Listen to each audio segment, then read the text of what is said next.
नमो भगवते वासुदेवाय नमः। ओम नमः शिवाय। आप सभी को योगिनी एकादशी की हार्दिक शुभकामनाएं। आज आषाढ़ मास के कृष्ण पक्ष की योगिनी एकादशी का व्रत है। इस दिन जो भी भक्त सच्चे मन से भगवान विष्णु की पूजा करते हैं तथा कथा पढ़ते हैं अथवा सुनते हैं, भगवान विष्णु उनके सभी दुखों को दूर कर देते हैं और उनकी सभी मनोकामनाएं पूर्ण कर देते हैं। तो प्रिय भक्तों, आज इस वीडियो को आप सुनेंगे एकादशी व्रत की कथा और आप सुनेंगे एकादशी माता की आरती भी। आज योगिनी एकादशी की जिस कथा का वर्णन आप सुनने वाले हैं, उस कथा का महत्व मैं स्वयं भगवान श्री कृष्ण ने अपने श्रीमुख से धर्मराज युधिष्ठिर को बताया था। धर्मराज युधिष्ठिर समय समय पर भगवान कृष्ण से एकादशी व्रतों का महात्म्य पूछते रहते हैं और खुद भी वे एकादशी व्रत का पालन और एकादशी के पूर्ण भाव से धर्मराज युधिष्ठिर को अंत में स्वर्गलोक की प्राप्ति हुई थी।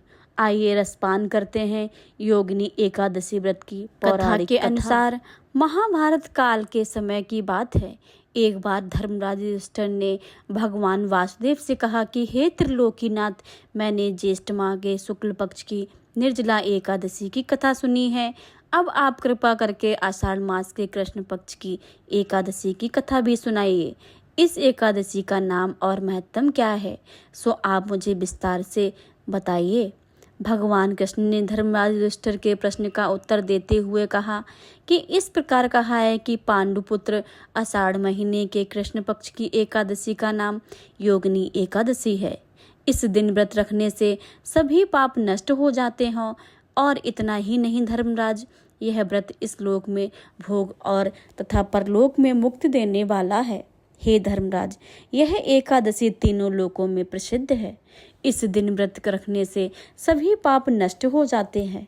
धर्मराज, अब मैं तुम्हारे पुराणों में वर्णित योगिनी एकादशी की व्रत की कथा सुनाता हूँ। ध्यान पूर्वक श्रवण करो। पौराणिक कथा के अनुसार भगवान श्री कृष्ण युधिष्ठिर को बताते हैं कि स्वर्ग धाम की अलकापुरी नामक नगरी में कुबेर नाम का एक राजा रहता था। वह शिव जी का बहुत बड़ा भक्त था और प्रतिदिन शिव जी की पूजा किया करता था। हेम नाम का एक माली पूजन के लिए उनके यहाँ फूल लाया करता था। हेम की विशालाक्षी नाम की एक सुंदर स्त्री थी। एक दिन वह मानसरोवर से पुष्प तो ले आया, लेकिन काम शक्त होने के कारण वह अपनी स्त्री से हास्य विनोद तथा रमण करने लगा। इधर राजा उसकी दोपहर तक राह देखते रहा। अतः राजा कुबेर ने सबकों को जाकर आज्ञा दी कि तुम लोग जाकर माली के ना आने का कारण पता करो, क्योंकि वह अभी तक पुष्प लेकर नहीं आया।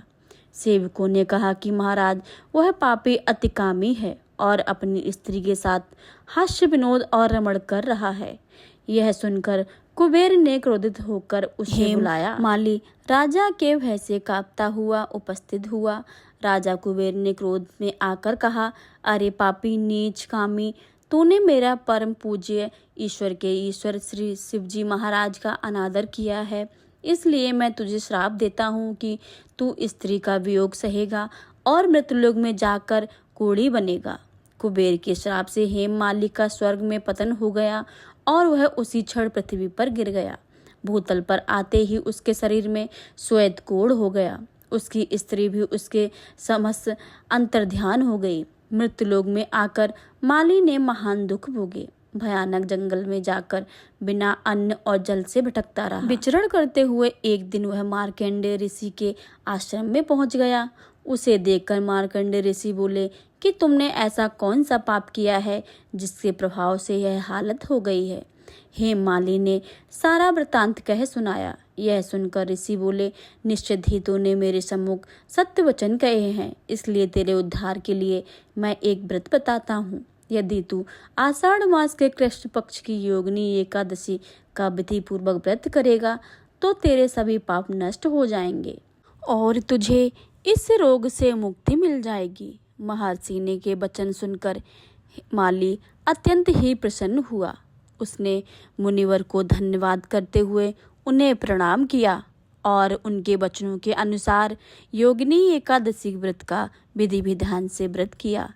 इस व्रत करने के प्रभाव से अपने स्वरूप में वह वापस आ गया और अपनी पत्नी के साथ सुखपूर्वक रहने लगा। इस प्रकार योगिनी एकादशी व्रत का महात्म्य बताकर भगवान श्री कृष्ण धर्मराज से कहते हैं कि हे धर्मराज, इस योगिनी एकादशी व्रत की कथा का फल 88,000 ब्राह्मणों को भोजन कराने के बराबर मिलता है। इस दिन व्रत रखने से सभी पाप नष्ट हो जाते हैं, साथ ही मोक्ष की प्राप्ति होती है, भक्त स्वर्ग को अधिकारी हो जाता है। यह थी योगिनी एकादशी से बोली लक्ष्मी नारायण भगवान की जय, एकादशी मैया की जय, सभी देवी देवताओं की जय। आप सुनेंगे एकादशी माता की आरती। ओम जय एकादशी माता मैया, जय एकादशी माता, विष्णु पूजा व्रत को धारण कर शक्ति मुक्ति पाता। ओम जय एकादशी माता, तेरे नाम गिनाऊं देवी, भक्ति प्रदान करनी, गढ़ गौरव की देनी माता, शस्त्रों में वरनी। ओम जय एकादशी माता, मार्गशीर्ष के कृष्ण पक्ष की उत्पन्ना, विश्वतारिणी जन्मी, शुक्ल पक्ष में हुई मोक्षदा, मुक्तिदाता बन आई। ओम जय एकादशी माता, नाम सटतिला माघ मास में कृष्ण पक्ष आवे, शुक्ल पक्ष में जया कहावे, विजया सदा पावे। ओम जय एकादशी माता, विजया फागुन कृष्ण पक्ष में शुक्ला अमाल की, पाप मोचनी कृष्ण पक्ष में चैत्र महाबली की।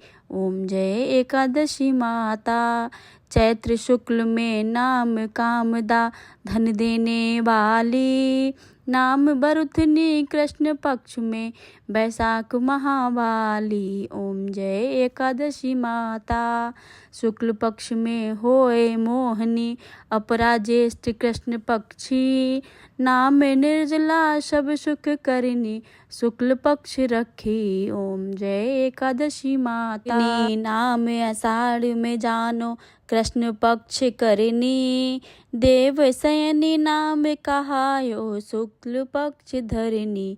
ओम जय एकादशी माता, काम का श्रावण मास में आवे कृष्ण पक्ष कहिए, श्रावण शुक्ला होए पवित्रा, आनंद से रहिए। ओम जय एकादशी माता, अजा भाद्रपद कृष्ण पक्ष की परिवर्तिनी शुक्ला, इंद्रा अश्विनी कृष्ण पक्ष में व्रत में भव सागर निकला।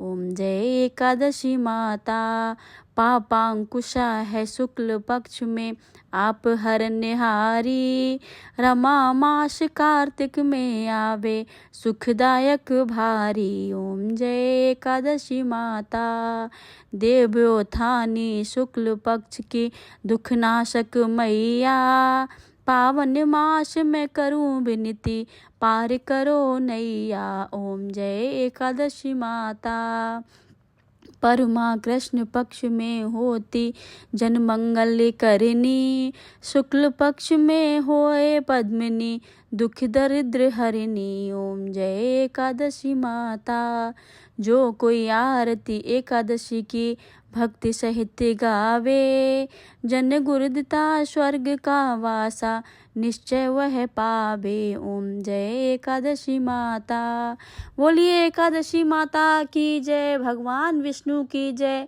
लक्ष्मी माता की जय, सभी देवी देवताओं की जय। वीडियो पसंद आए तो वीडियो को लाइक करें, शेयर करें। में भगवान विष्णु की जय, माता लक्ष्मी की जय, एकादशी मैया की जय लिखना बिल्कुल भी मत भूलिएगा। वीडियो पर नए आए हैं तो चैनल को सब्सक्राइब करके बेल आइकन को जरूर दबा लें, ताकि आने वाली सभी वीडियो की नोटिफिकेशन आपके पास सबसे पहले पहुंचे। मिलते हैं अगली वीडियो में, तब तक के लिए जय श्री राधे कृष्णा।